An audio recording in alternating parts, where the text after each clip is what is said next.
again, I'll just repeat, Steven Skraborchik from Urban Engineering is on.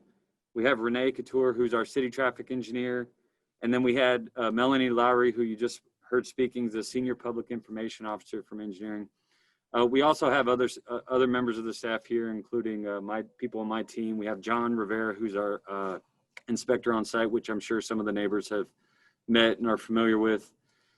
And then we have some other key members on, but anyways, that's the main project team. Stephen, if you don't mind, I want to turn it over to you to do just a brief project overview, and then we'll go to the next step, if you don't mind. Yeah, that's fine. Okay, thank you. I'm Steven Skraborchik with Urban Engineering. I'm the design consultant for the project. I'm just going to read the bid scope, and then I'll go into a little more detail. So the project scope includes the full street reconstruction of approximately 7,000 feet of Swantner Drive from Indiana Avenue to Texan Trail, including pavement, curb and gutter, sidewalk, and driveways.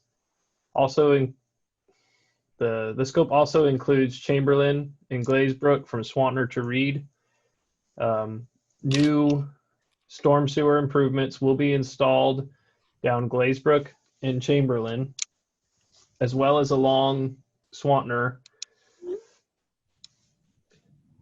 and new 6-inch PVC water mains will be constructed.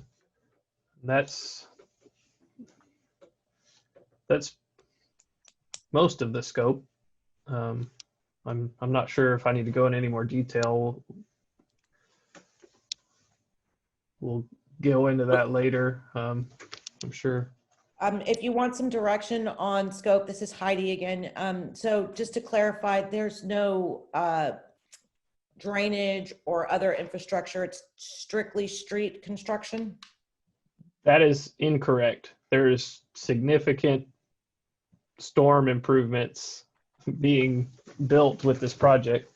I mean, the piece that the contractor is working on right now has storm improvements they're putting in the ground, have been putting in the ground for the last week or two. Additionally, there will be a large trunk main run up Chamberlain, and then it'll tee out and go down Swantner Street, and inlets will be installed at most side streets. I think the only intersection that doesn't get new storm is Ralston, because we addressed that previously. Thank you, Stephen. Now I wanted to turn it over to Gary Kelly. Gary, can you kind of talk through, don't talk through the whole traffic control plan for the whole project, but really we're on one phase right now. Can you talk about the limits of our current phase, and then where our next phase will start, and then just what your plan is going forward? You know, are we going to take over approximately 2 streets, you know, right, 2 connecting streets, et cetera? Kind of talk through the thought process going forward. Okay. All right. Thank you, Brett. Obviously, what we're doing right now, we've got Swantner from Indiana to Ralston blocked off. And what we're doing is we're connecting the storm sewer in that area right now. Once the storm sewer is connected, we're going to start work on the water line and then the roadway itself. When we get finished with the storm sewer there, we're going to move to Chamberlain with our utility crew while the road work is being worked on Swantner there in that area. The utility crew will be working from Reed down to Swantner, installing the underground drainage in that area and the inlets in that area. Once we finish a section such as what we have closed off right now, we'll complete that section all the way through the curb and gutter and the hot mix. And then that section will be opened up, and we'll move to our 3rd phase of work, which will be over on Glazebrook. I'm sorry, once we finish the section we're in now, we'll finish Chamberlain. When we're through with Chamberlain, we'll move to our 3rd phase, which is Glazebrook from Reed all the way to Texan. Kind of makes that L shape right there. And then once that section is complete, we'll move from there to the end of where Glazebrook and Swantner meet. We'll make the corner all the way down to McClendon. So that one right there, when we're on Swantner, from Glazebrook to McClendon, it will be a similar lane closure as what we have right now. It'll be a road closed to through traffic on the Swantner area. It won't be, I mean, road closed completely. There won't be any through traffic in that area right there. And likewise, once we get the utility and water line in and work the base and the curb and gutter and the hot mix, that section will be complete. And then we'll move to the left there between McClendon and Vakey. That's a small little section, 1 block or block and a half. And we'll get that completed. And then we'll move from DeForest and work between DeForest to where we left off at Ralston and complete the project out there. Okay. So since we're on the TCP conversation, can you talk about some of the items that we've had to endure over this first part and some of the changes that you guys have made Sure. to help accommodate what we've been experiencing? Sure. Those of you that live there may know, if y'all been in that area right there. We started out with what the traffic control plan calls for, which is barricades, signaling road closed. And then we've got type 3 barricades, which are the orange and white portable movable barricades that are right next to that, and a couple of barrels, orange and white reflective barrels. And that blocks off with road closed signs, and that blocks off each intersection, the one at Indiana, the one at Texas at Ralston, and then on Swantner right there at Ralston and all the way around. We've had to allow through traffic along Texas Avenue for the bank and the dialysis center there. And what is happening is there's 2 things happening. Since we have to leave that open and allow that for through traffic, we've had vehicles that go in and think they can turn right or assume that they can turn right and go down Swantner, and they're just basically not paying attention to the signs, and they get in the work area. And we've also had individuals over the weekend that come in and move our barricades or drive around the barricades and drive into people's yards so that they can just scoot around a barricade and not have to follow any kind of a detour to get around the closure that we have at that point. And so what we've had to do from there, the city's directed us, we've gotten traffic barriers, the plastic water-filled traffic barriers as objects to block the path. And we put those on both sides of the road closure signs and move the traffic control. Are y'all not able to hear me, Brett? Okay. And we move those outside the type 3 barricades outside the limits. Some of them are actually in people's yards on the sidewalk, trying to prevent people from driving around and into people's yards and getting into the work area. Okay, thank you, Gary. Heidi, I see that some folks are asking for visuals. Do you think that's more related to maybe maps to show something? Because I don't really have any graphics to show for right now. If you want to send me some like traffic plans, I'll send you this recorded meeting when it's done. And if you want to send me something later, I can post it along with the video as well. Like, upload it into the Facebook group. If you think visuals, you can put together some visuals that will kind of help show the phases of the TCP in particular. I think we could, and I'll talk to Renee, I think we could share the phasing plan as we have it right now. I don't necessarily want to show the entire phasing plan because we are making changes on occasion throughout. So I would hate to have us commit to something now that might be changed later, but I don't see why we couldn't share what we currently have in place and what we forecast, at least for the next part. I mean, Renee, do you agree? Can you hear me? Sorry. Yes. I agree. Yes. Okay. Brett, I don't want to go too far afield or too off agenda, but I think this now is also a really good time to make sure that our neighbors understand, this is your plan right now. But do you want to maybe, like, since we're getting into anticipated timeline section, do you want to maybe assure them that when something happens, like what are some of the things that adjust the timeline? What are some of the things, I mean, I think people assume that it's incompetence or lack of caring. Can you address some of the things that kind of happened that slowed down y'all's best intentions for a timeline? Well, so right now, I believe the project is on schedule. We always have weather to contend with, right? Weather is unforeseen, and if we have any inclement weather that slows the project down, that might impact us. We also have unforeseens underground. There may be utilities that we find that weren't either identified during design or identified when we do our utility locates ahead of project starting. The rest of it is foreseen. There might be times where we make adjustments based on what we see out in the field. Maybe we replace a little more sidewalk than we originally intended because we see a section's in really bad shape, or maybe we replace some additional curb, etc.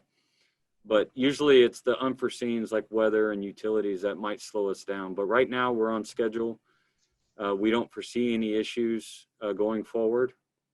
Now we are having to overcome the public, right? We've had a number of issues with people not following signage, but that's not slowing down the construction. It's just causing more of a nuisance, I guess you could say, for the project team. And then also the residents, right? We know you guys are being frustrated, so we're trying to make accommodations to help mitigate or completely eliminate that problem. Can you also maybe, because we don't know if it's just regular people who are driving into the street or using our streets to get from one point to another point, or if it's actually our residents. But can you maybe also address why it's like the kind of dangers that can happen when people mess with traffic control devices, and why it's important not to mess with those? Yeah, so there's a couple risks there. One, and the foremost is for the contractor, right? And the people working in that environment. It's important to have a safe working environment for them, because if we don't have traffic control set, we put them at risk, right? Because they're not looking for vehicles out there. They're just trying to do their job. And if we have people driving through the work site, it puts them at risk. But there's also risk of property damage for our local residents. I think John gave me an example maybe 2 weeks ago where somebody who was driving through there decided to take on a water-filled barrier, and they hit it so hard that it went into a resident's yard. Had their vehicle been there, they may have damaged that vehicle. But it's very important not to mess with any of the signage, because it's there to protect the workers and it's there to protect the residents in the area too. So if anybody sees any TCP, traffic control, being modified or tampered with, they should let John Rivera, the gentleman sitting next to me, he's my inspector who's out there, or if he's not around, a member of J. Carroll Weaver will be out there, or their subs. Let them know, and we can let PD know if we have any information on those individuals, and we can try to get them dealt with. But, we appreciate you guys helping us with this. We all have to be vigilant. And right, it can also slow down the project, right? When people don't comply with the traffic control devices, I mean, in addition to, and most importantly, harming the people that are working, it can adversely affect the timeline as well, correct? It is possible. If something that was installed, for instance, let's say hypothetically we poured some new sidewalk. We just got done putting some new concrete sidewalk in, and somebody decided to drive through it, and we have to go tear it all out and redo it. That could slow us down, yes. But usually it's more of a nuisance than a hindrance. But it can. You're right. It is possible. Is there a way for you to kind of like give us like a list of phone numbers or people, I know that you've referenced that John is on site and we can find him if there is something that we see, but like, is there any instances in specifically that we should call CCPD or call traffic engineering if we see something that is, that doesn't look right to us as neighbors and as people who are invested in wanting this beautiful street and wonderful drainage in our neighborhood? Yeah, I would say if it's project related, I would encourage you always to talk to John Rivera, and we can share his phone number, or whoever is on site from J. Carroll Weaver, which I believe Cash is the project superintendent. Is that accurate, Gary? That's correct. Yeah, so I would always try John first. If you're unable to reach John because he's not there, I would talk to the superintendent, Cash, and we'll provide all this information. If it's an emergency or a life safety type issue that isn't project related, there is a non-emergency line for CCPD that we can share, and you can always call them. I feel like if you have those three people's contact info, that you should be able to resolve most of the issues. We're always available. I know Renee Couture and myself are always willing to speak to whoever if you have questions. If you don't feel comfortable talking to John or the site superintendent, we're available to talk as well. But I would encourage you to start at their level and then work your way up. But again, if you feel like you need to come to us, we're more than willing to talk to you. That's great. Does anybody else on the city staff team have anything else they would like to say or add before we turn over the Q&A to our neighbors? This is Melanie Lowry. We do have our website as well. We will be posting and sharing information for phone numbers, but you can always go to cctexas.com/Swantner. You can view exhibits and maps and contact information for all the partners that are here today. And we can definitely help you with that. If there's not an immediate concern, you can also fill out our public comment and question form that is also located on that website. And that goes directly to myself, and I will be able to check it and forward it to whoever, someone on the team that can be of assistance. So feel free to fill that out, ask your questions, voice your concerns, and we'll make sure that the right person gets to that. Thank you, Melanie. That's really good information. And I'll make sure to share that page in the link when we post this to our Facebook group page. Also, if any city staff member would like to become a member of our Lindale Facebook page, we have in the past allowed staff that are kind of invested in our neighborhood to have access to that page. So just if anybody would like to do that, I think all of the city staff has the Lindale neighbors email.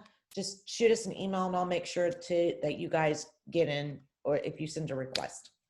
Okay, with that, then I'm going to go ahead and turn over questions. And Ken, he was the first person to send in a question. So you're up.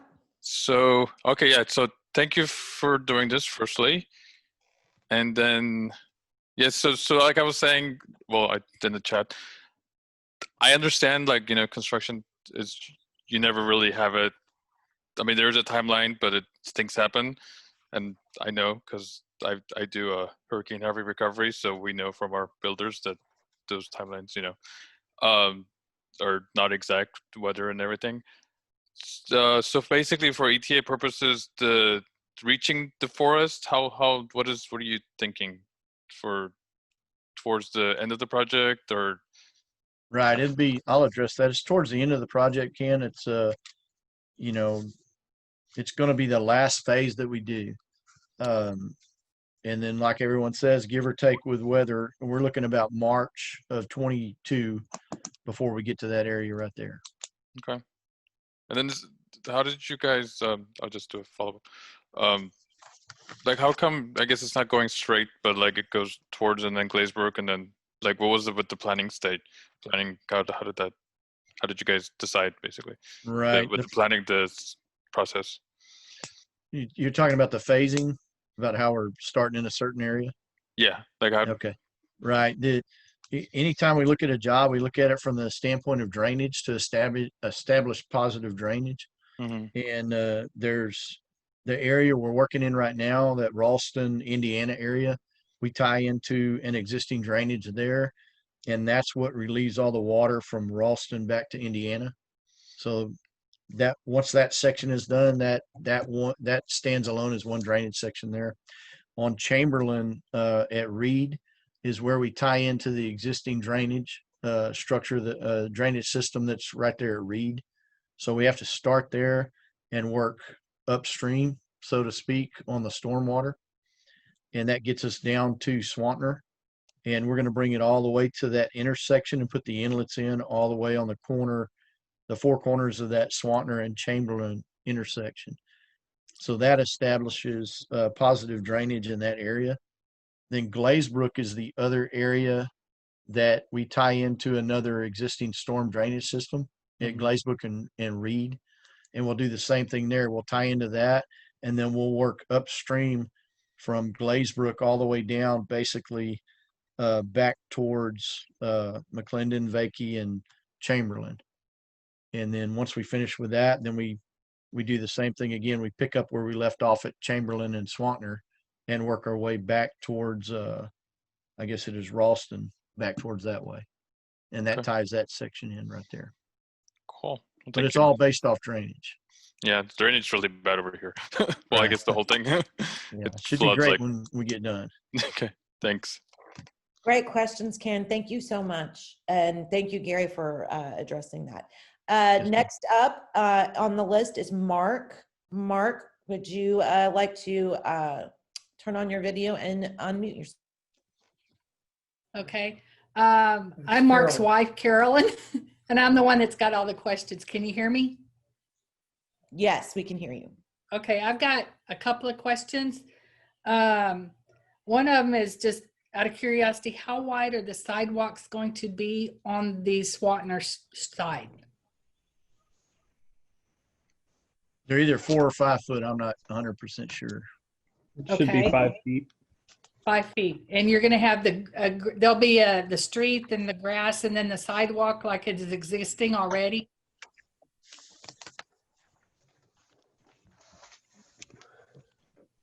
Yes, ma'am. It's detached sidewalk. So there will be grass. There'll be an area between the back of the curb and the sidewalk. Okay. All right. That's my one and a half question. Yeah. Okay. This other one is a couple of years ago, we widened the driveway part of our driveway about 12 inches? 30? Okay. Sorry. 30 inches.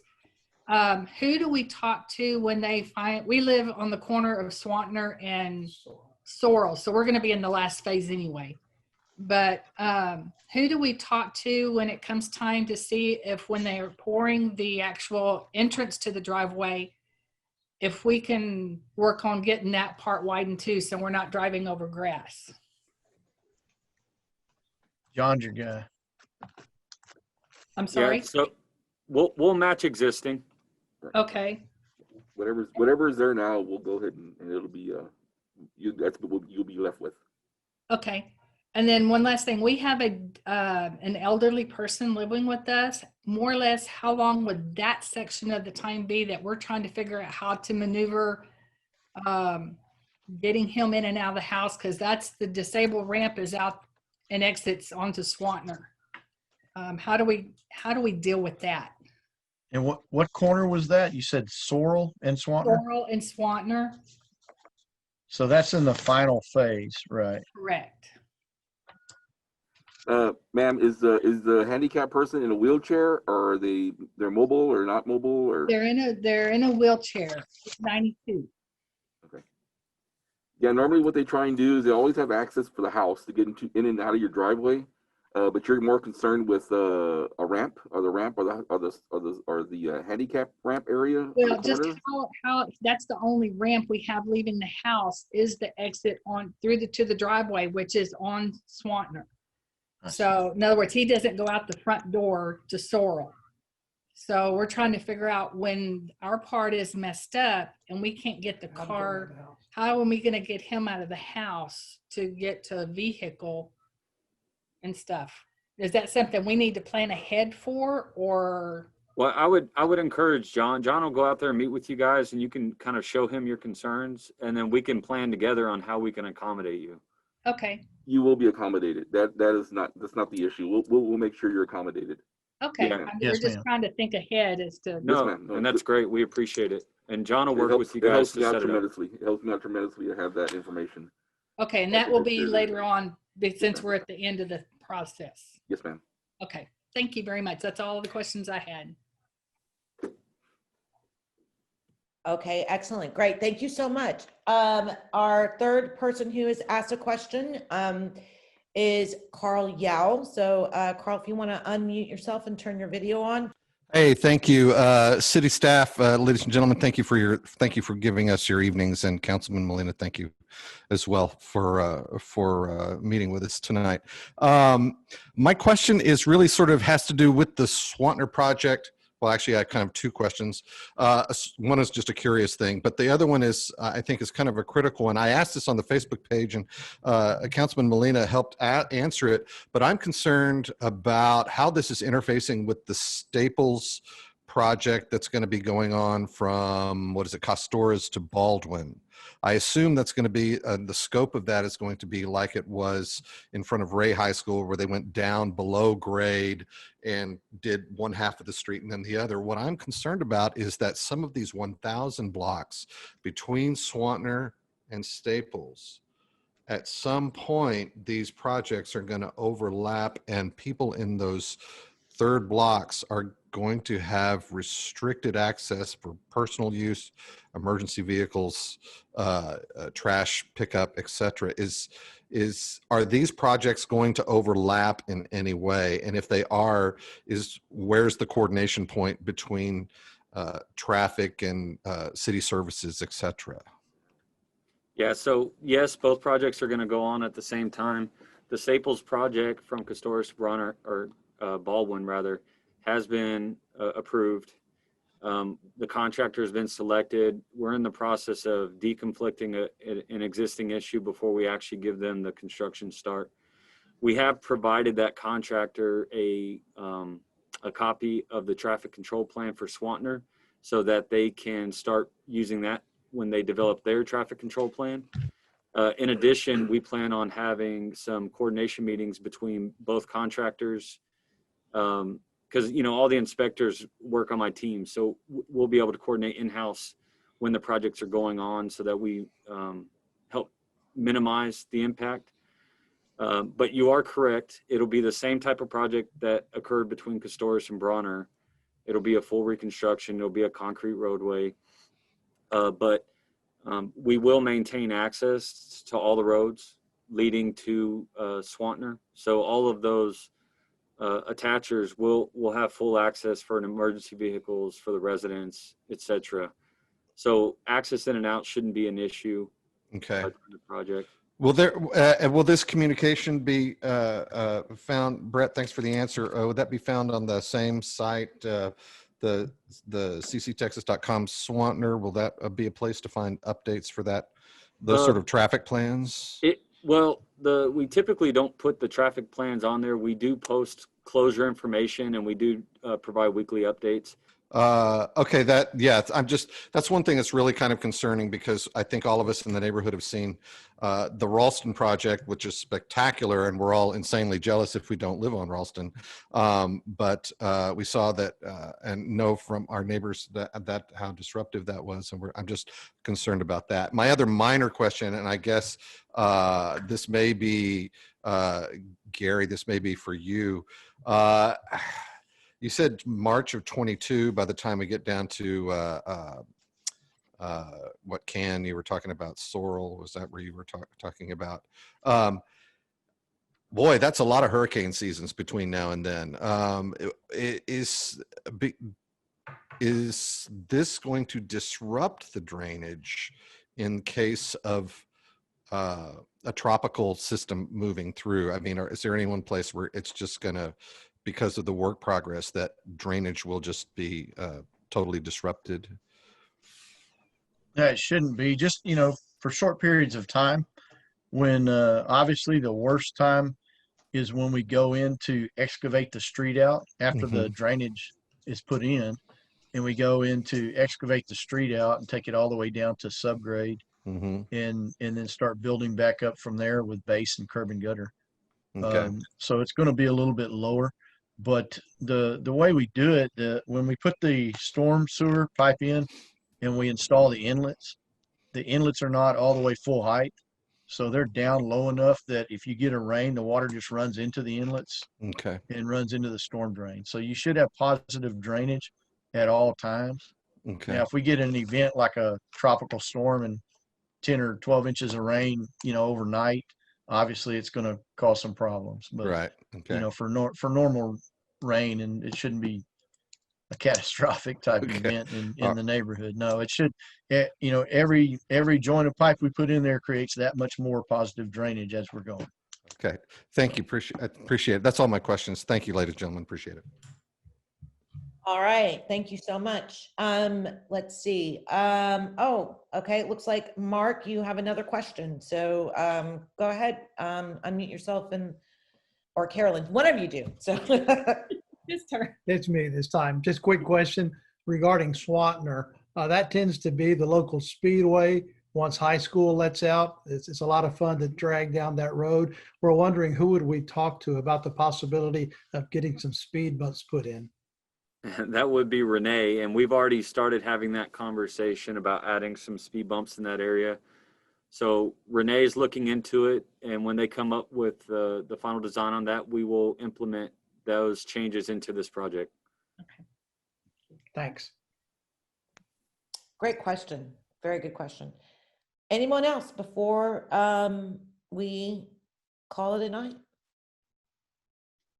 Okay, Councilman Molina, is there anything that you would like to add? And once again, I want to thank you for putting everybody together to make this wonderful meeting happen. I'm glad it all worked out. I just want to say, Heidi, thank you so much for helping to host this and being such an excellent gatekeeper and making sure that we don't get Zoom bombed. I can't express how valuable that is. I've been in meetings and I've had that experience. It's not good. So thank you for that. And to the city staff, thank you for your time and effort this evening. To the contractor, thank you and your staff for being here and making yourselves available this evening to answer questions. And to the residents of Lindale, thank you all. This is for you because of you, because you reached out, because you had questions. I want to make sure that you had all the right information and have all the points of contact available to you, because this is going to affect your daily life for a while. And so we want to make sure that you have all the information that you need so that you can plan your daily routes. And hopefully this project will go just as smooth as it can be. With construction, though, there's always going to be some challenges. So we ask that you bear with us. But again, thank you all, every one of you, for being here tonight and for participating. And of course, if there's anything that I can do to help, please feel free to reach out. My cell phone number is 361-271-4393. And then my email address is ben.molina@cctexas.com. Thank you, Councilman. And just I want to reiterate, thank you so much to city staff. I think one of the things that we have learned over the years since we've started the organic Facebook group of Lindale neighbors is the best way that we can help our neighbors is to, number one, let them actually physically see and meet the good people who work at the city to make our lives function. We rely on the city. They are an important part of our life. And I just want to extend a thank you to all the city staff and the contractors as well for letting us see your face and letting us ask you questions and giving us your time away in the evening. And neighbors, thank you all for participating too. We're a great team, Lindale neighbors and city staff.